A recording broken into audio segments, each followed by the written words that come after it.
Jadi yang membantu khusyuk dan melembutkan kalbu kita adalah sedikit bergaul. Apalagi bergaul sama orang yang tidak menambah iman kita, malah justru merusak iman kita. Setiap detik adalah kesempatan menimba ilmu, menebar kebaikan. Assalamualaikum warahmatullahi wabarakatuh. Alhamdulillah, salatu wassalamu ala rasulillah wa ala alihi wa sahbihi wa mawalah, amma ba'du. Alhamdulillah, saya sangat senang bisa bertemu kembali bersama para sahabatku yang dimuliakan Allah.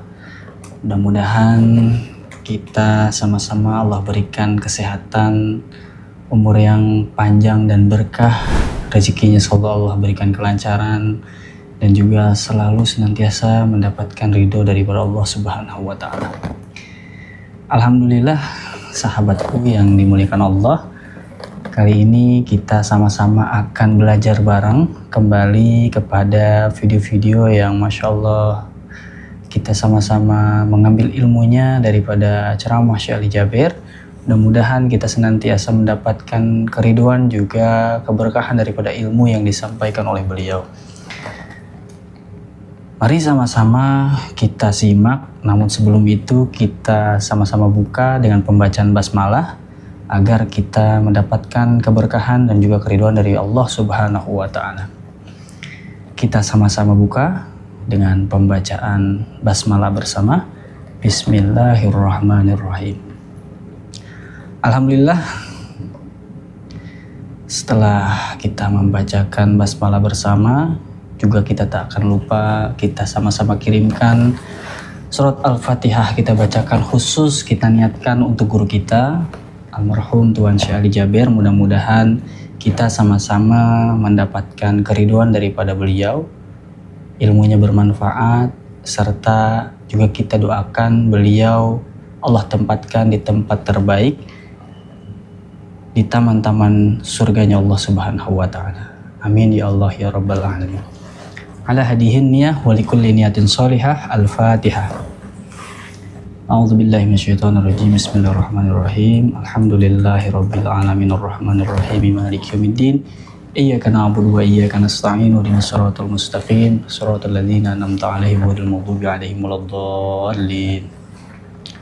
Alhamdulillah, sahabatku yang dimuliakan Allah, marilah sama-sama kita simak ilmu-ilmu yang disampaikan daripada ceramah Syekh Ali Jabir. Mudah-mudahan kita mendapatkan manfaat. Yuk, bismillahirrahmanirrahim.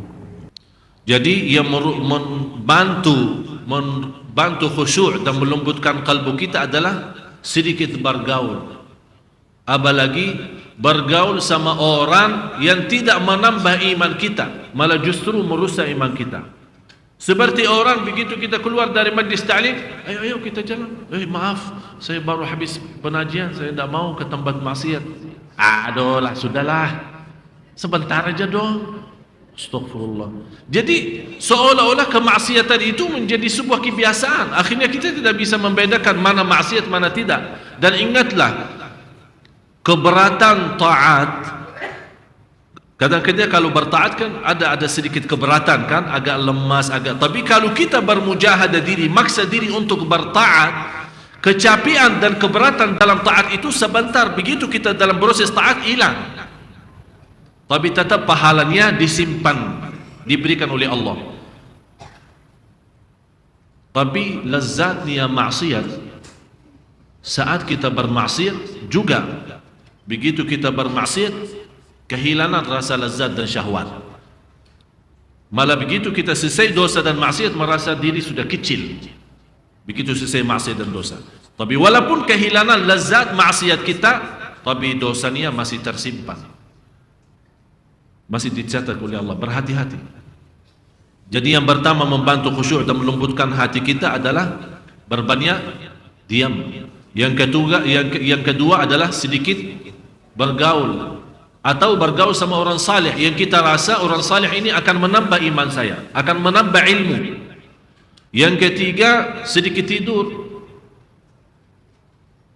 apalagi malam hari. Dan sebaik-baik kata Rasulullah, sebaik-baik salat adalah salat Nabi Daud. Sebaik-baik salat adalah salat Nabi Daud. Bagaimana salat Nabi Daud? Habis Isya dia tidur separuh malam. Misal kalau malam hari 8 jam kurang lebih ya, kita hitungkan 8 jam, dia tidur 4 jam. Kemudian bangun salat malam 2 jam. Kemudian tidur lagi 2 jam yang tersisa. Begitu cara salat Nabi Daud. Dan sebaik-baik puasa Nabi Daud, Bapak Ibu sudah ngerti puasa Nabi Daud. Misal puasa Sabtu, hari Minggu tidak, puasa hari Senin dan seterusnya. Jadi sedikit tidur, yang terakhir adalah sedikit makan. Bapak Ibu sakit kadang-kadang sakit enak, saya aja salah kadang-kadang, apalagi kalau saat kita enak makan, ya. Apalagi ibu-ibu yang suka kirimkan ke saya makanan Padang dan mereka tahu kesukaan saya, dan itu ujian dari Allah. Jadi mohon maaf sekali lagi, jangan kirimin makan lagi, ya. Jadi kadang-kadang saking enak makan, benar Bapak Ibu, saya terus makan sampai sudah nafas tidak mampu bernafas lagi. Saking enaknya, kalau memang saya punya 2 perut boleh saya isi dua-duanya. Saking enaknya makan. Tapi subhanallah, tanpa kita sadar, tidur kita saja sudah berat. Malah kadang-kadang kita mau berzikir sebelum tidur sudah malas. Sudah terasa malasnya luar biasa. Oleh karena itu, untuk yang membantu khusyuk dan melembutkan kalbu kita adalah sedikit makan. Malah Rasulullah SAW bersabda di hadis yang sahih, makanan sedikit untuk cukup untuk kita bisa lanjut sehari-hari kita. Kalau memang terpaksa mau makan enak, sepertiga makan, sepertiga minum, sepertiga buat nafas. Jangan makan sampai sesak nafas, ya. Harus ada sebagian untuk nafas kita, bisa berjalan, bisa beribadah. Terus yang membuat kita punya hati agak keras, berbanyak bicara, berbanyak tidur, berbanyak makan, dan berbanyak bergaul. Dan sudah saya berikan latihan Bapak Ibu, saya minta kemarin, dah tahu sudah dilaksanakan belum?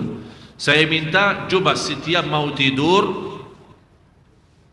coba usahakan duduk sendirian, kesepian, berzikir sambil bertafakur.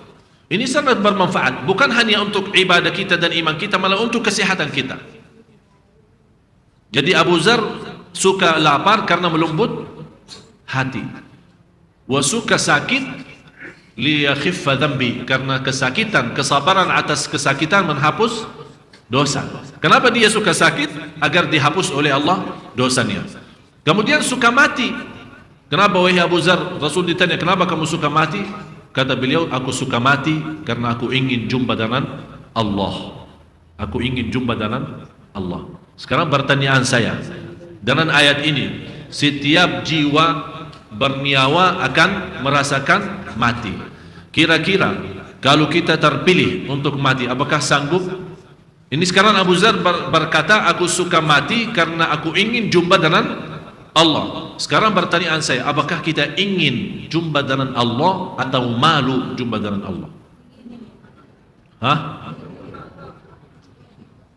Ingin. Betul. Berarti siap.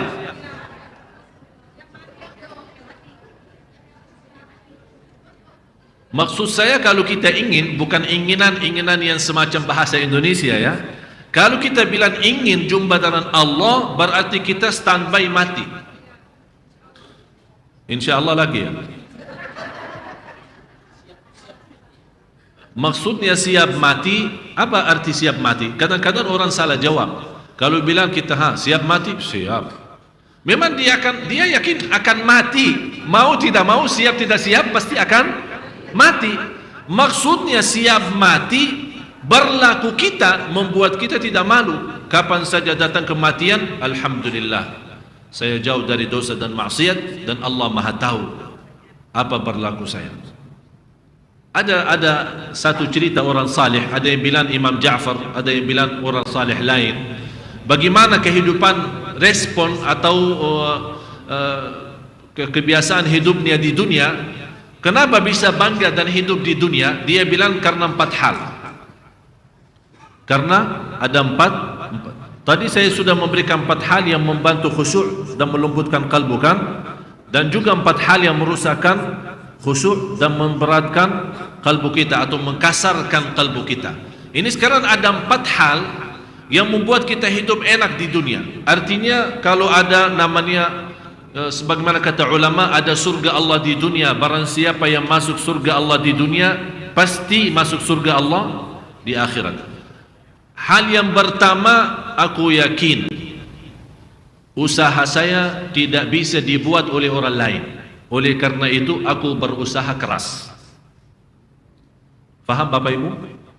Usaha saya, berlaku saya, perbuatan saya, amalan saya tidak mungkin dibuat oleh orang lain. Oleh karena itu aku berusaha keras. Misal, cari nafkah. Kira-kira bisa kita wakili orang cari nafkah kita?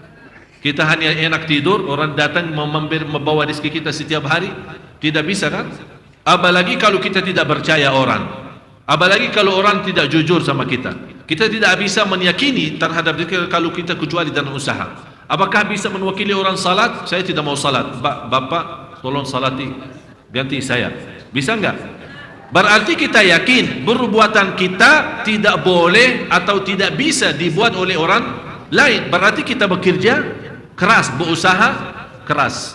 Ini yang pertama. Yang kedua, aku yakin rezeki aku yang ditentukan oleh Allah tidak bisa diambil oleh orang lain. Ini yang membuat kita tenang. Membuat kita tenang. Yang ketiga, aku tahu dan yakin Allah Maha tahu semua berlaku saya. Aku yakin dan tahu Allah Maha tahu terhadap semua berlaku saya. Sejarah lahir, batin, sembunyi, terang-terangan Allah Maha tahu. Ini yang membuat kita malu. Membuat kita malu. Coba Bapak Ibu terus terang saja. Kalau kita sebagai manusia, kalau ada seorang manusia tahu segala keburukan kita, gimana perasaannya? Malu enggak? Apalagi kalau kita punya masalah di rumah tangga kita, kemudian ada orang lain tahu. Begitu kita ketemu, dia malah dia yang kasih tahu. Pasti malu kan? Ini sama manusia aja sudah malu, apalagi sama Allah. Tak mungkin manusia bisa tahu terang-terangannya, jelas-jelasannya, tapi yang diam-diam, sembunyi-sembunyi bisikan kalbu kita yang ada dalam fikiran kita, hal-hal waktu kita kecil, waktu kita di sini, waktu kita di kampung, waktu kita di rumah, waktu di luar rumah, Allah segala sesuatu Allah Maha tahu. Ini membuat kita malu. Mudah-mudahan dalam perasaan malu kita terhadap Allah menyempurnakan iman kita. Karena Rasulullah bersabda, al-haya'u minal iman. Malu itu adalah sebagian dari iman. Tapi malu bagaimana malu? Sekarang Bapak Ibu katanya orang, sekarang saya bertanya, Bapak Ibu malu gak sama Allah? Semua jawab malu, tapi masih berlaku dosa maksiat. Maksudnya malu, bukan kita malu Allah melihat kita berdosa dan maksiat, atau atas dosa dan maksiat yang kita lakukan masa lalu. Maksudnya malu, kita berusaha mewujudkan sebuah malu yang membuat kita tidak berbuat dosa dan maksiat. Sepertinya contoh, apakah ada orang berani naik mimbar atau duduk di kursi ini dan mulai ceramah menceritakan aibnya dan dosanya sejak kecil sampai sekarang? Enggak kan? Siapa yang berani? Malu kan? Berarti kita malu ditahu sama orang, berarti kita berusaha tutupi. Ini malu yang saya harap diwujudkan di hadapan Allah. Kalau memang kita punya sebuah keburukan, kita segera bertaubat dan kita berusaha menutupi diri agar tidak berbuat dosa dan maksiat lagi. Inilah namanya malu yang betul-betul membawa kita sempurna iman. Terus yang keempat, aku yakin akan mati dan aku selalu bersiap diri. Ini yang membuat kita hidup nikmat di dunia. Saya ulang lagi. Yang pertama, apa? Usaha perbuatan saya tidak mungkin dibuat oleh orang lain. Oleh karena itu saya bekerja keras. Soal dunia maupun soal akhirat. Yang kedua, Aku yakini rizki yang ditentukan oleh Allah tidak akan mungkin diambil oleh orang lain. Ini yang membuat saya tenang. Segala berlaku saya, aku yakin Allah Maha tahu segalanya. Aku malu, dan malu itu mudah-mudahan membawa kita sempurna iman. Yang terakhir adalah aku yakin akan mati, dan saya berusaha dan sibuk bersiap-siap untuk menghadapi kematian. Apa itu kabar gembira? Bagi kita, kalau ada kabar gembira di dunia, membuat kita bangga dan senang, betul? Suami istri yang sudah lama nikah belum punya anak, Allah subhanahu wa ta'ala mengkaruniai mereka anak, tiba-tiba istrinya hamil. Bagaimana berita bagi dia? Luar biasa. Ada orang yang sudah lama menikah dan istrinya hamil. Begitu dia bangga terhadap kehamilan istrinya, terus tiba-tiba melahirkan anak dalam keadaan cacat. Kira-kira ini sekarang ada dua berita. Bangga karena hamil, terus tidak lama lagi sedih karena anaknya lagi cacat. Berarti sebenarnya menurut saya, segala kebaikan, segala berita baik, pasti ada berita yang menghanguskan, yang mengganggu berita baik itu. Dan sebaliknya, kalau ada berita buruk, pasti ada satu saat akan Allah dengan berita baik yang akan datang menghanguskan dan mengangkat berita buruk. Berarti berita yang sebenarnya baik adalah ayat ini. Sebagaimana firman Allah di selanjutnya, pada hari kiamat. Mana ibu yang baca tadi? Hah?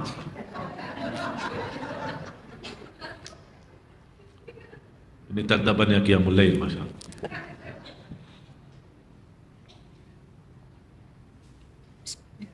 Bismillahirrahmanirrahim. Tiap-tiap yang berjiwa akan merasakan mati, dan sesungguhnya pada hari kiamat sajalah disempurnakan pahalamu. Stop sini. Pada hari kiamat akan disempurnakan pahalamu. Sesuai dengan ayat ini, saya harap Bapak Ibu di ayat surah 21 ayat 47. Saya harap untuk malam ini khususnya jadikan bahan pelajaran untuk kita sendiri, bahan berfikir, bahan untuk menhayati, untuk mensadarkan diri. Bisa 21? Coba baca. Bismillahirrahmanirrahim. Kami akan memasang timbangan yang tepat pada hari kiamat, maka tiadalah dirugikan seseorang barang sedikit pun. Dan jika amalan itu hanya seberat biji sawi pun, pasti kami mendatangkan pahalanya. Dan cukuplah kami sebagai pembuat perhitungan. Ini ayat ini tidak beda jauh dengan faman ya'mal mithqala dzarratin khairan wa man ya'mal mithqala dzarratin syarran. Bapak Ibu, saya mau bertanya sejujurnya, kapan saatnya kita sadar? Kapan saatnya kita kembali? Kapan saatnya kita benar-benar bertaubat? Kapan saatnya kalau kita salat malam betul-betul terasa keindahan luar biasa? Kapan saatnya kalau kita keluar dari masjid, begitu mengambil pelajaran ilmu, kita membawa iman sempurna yang memimpin kita sampai menuju ke rumah, dan besoknya malah kehidupan kita lebih indah dan lebih bagus, lebih teratur. Kapan saatnya kita betul-betul memiliki rumah tangga sakinah mawaddah rahmah? Kapan saatnya kita memiliki keturunan anak salih salihah? Kapan saatnya kita menghabiskan banyak waktu untuk membaca kitabullah? Kapan saatnya kita siang hari walaupun di musim panas kita berusaha berpuasa? Kapan saatnya walaupun kita capek malam hari kita mengutamakan salat malam dan bercurhat, bermunajat kepada Allah Subhanahu wa taala, tumbahkan segala persoalan permasalahan kita walaupun orang lain mencaci maki kita? Kapan saatnya kita betul-betul ingat segala sesuatu yang kita miliki adalah milik Allah? Harta kita, rizki kita, semuanya titipan Allah Subhanahu wa taala. Kapan kira-kira Bapak Ibu?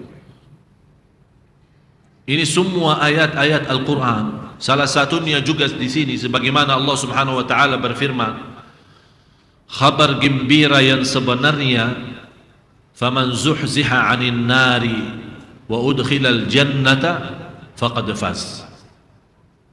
Tolong Ibu lanjut ayat itu yang tadi 185.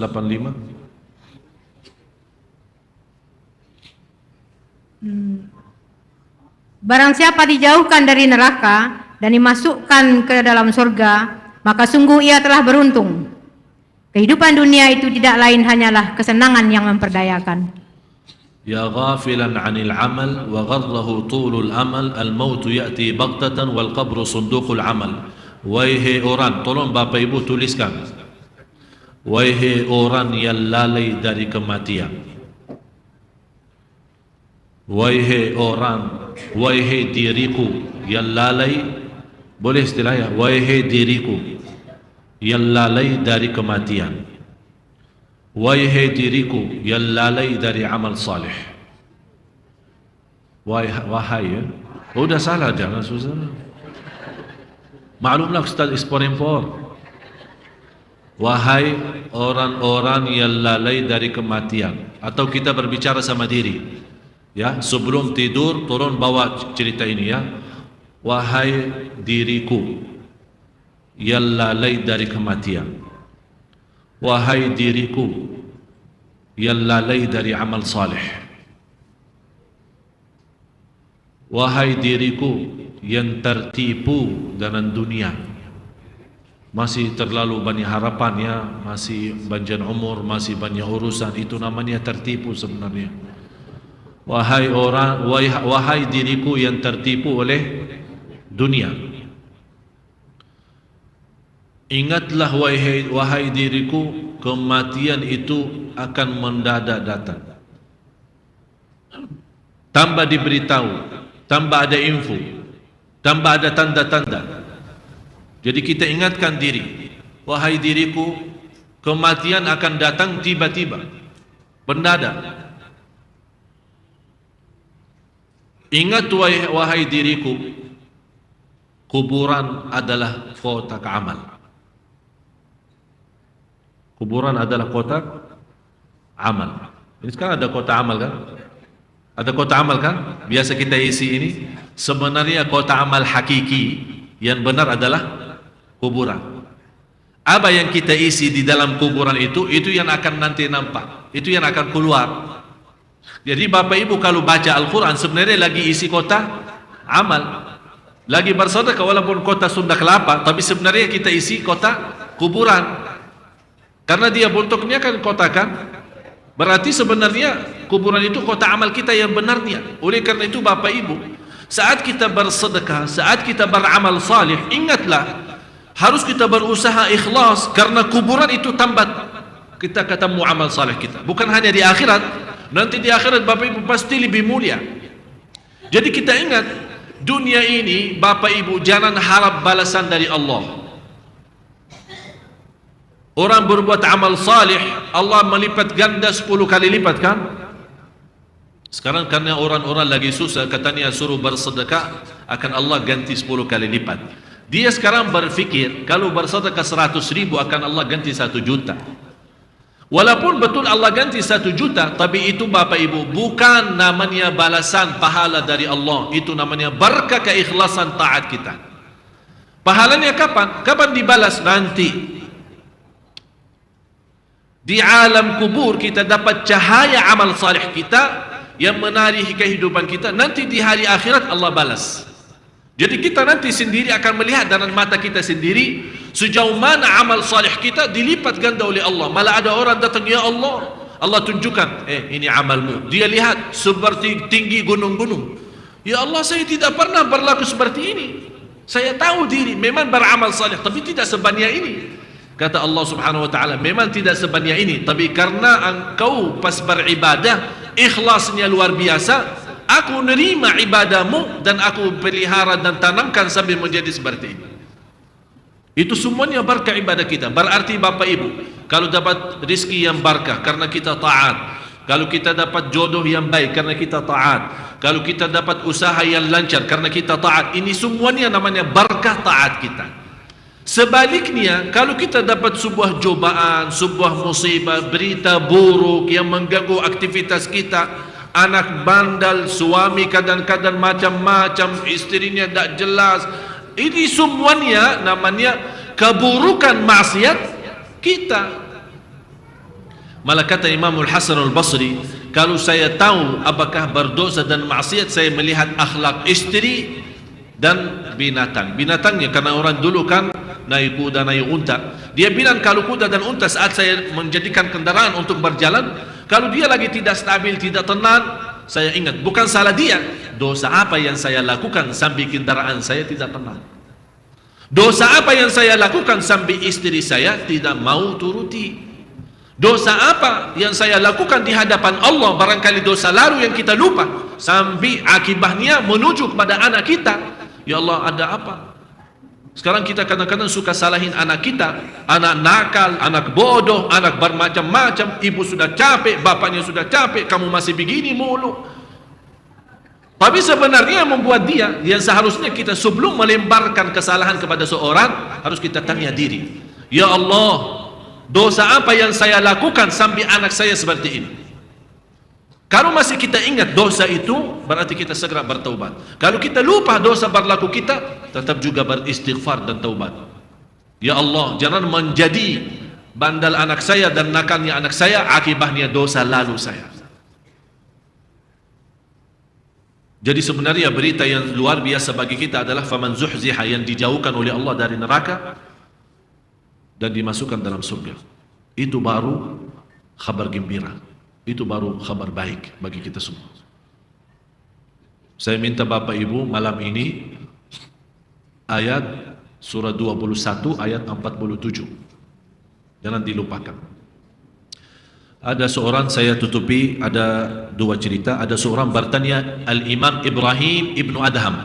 Tuliskan, Imam Ibrahim Ibnu Adham. Ini salah satu imam sufi, ulama besar. Ditanya, wahai imam, kenapa kita berdoa tapi tidak diterima doa kita?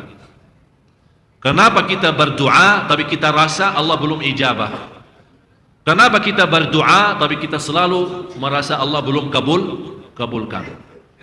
Beliau menjawab, jangan lupa namanya Al-Imam Ibrahim Ibnu Adham.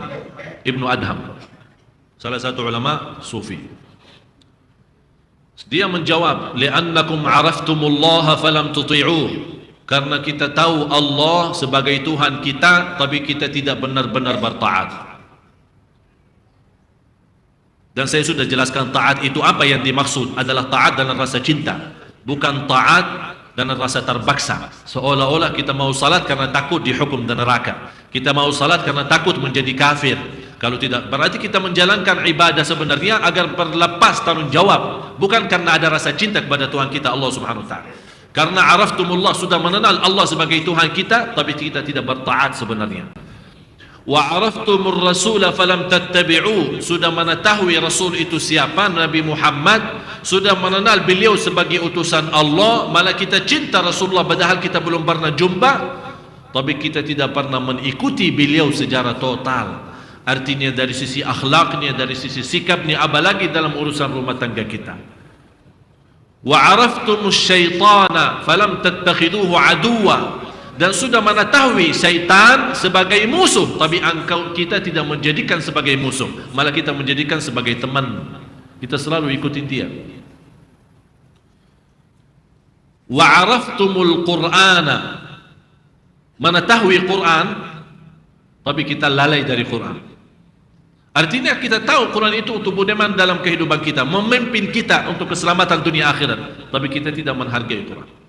Hanya kita baca Quran saat kita lagi butuh, saat perlu. Seolah-olah kita baca mengharap berkahnya sajalah gitu. Wa araftumul mauta falam tasta'iddu lah, sudah tahu akan mati tapi belum mau bersiap. Seolah-olah kita lalai, seolah-olah mati ini belum sekarang. Bapak Ibu, saya setiap hari yakin kalau saya bangun, ya Allah, saya yakin belum bisa tidur lagi karena sudah tidur di alam lain. Saya termasuk jarang jumpa istri, ini baru sama saya. Tapi setiap saya ketemu, pasti saya bahas sama dia kematian. Habis saya bahas kematian, saya tidur. Enak, dia tidak bisa tidur. Karena enak mati. Sampai saya melihat, kasihan dia rasa sudah tidak enak. Dia bilang sudah jarang ketemu, begitu ketemu malah ingat mati mulu. Memang sebenarnya ini sebuah, kalau kita ingat mati terus, sungguh Bapak Ibu, kita tidak enak, tidak bisa nikmat hidup. Oleh karena itu rahmat dari Allah membuat kita kadang-kadang lupa mati, agak sedikit lupa agar bisa beraktivitas. Tapi kalau 24 jam ingat mati, mana bisa nikmat enak, mana bisa nikmat makan, mana bisa beraktivitas. Setiap kemana-mana mati. Berat. Terus wa'araftumul jannah falam tatlubuha, sudah tahu surga tapi kita tidak mengharapkan sebenarnya surga itu. Dan wa'araftumun nar, sudah tahu neraka jahannam tapi kita tidak ada rasa takut. Ini yang membuat doa kita ditolak. Sudah dikasih tahu habis waktu, tapi saya bilang satu cerita lah dong, satu cerita. Tidak apa-apa kita langgar aturan sunnah kelapa. Lanjut ya, lanjutkan.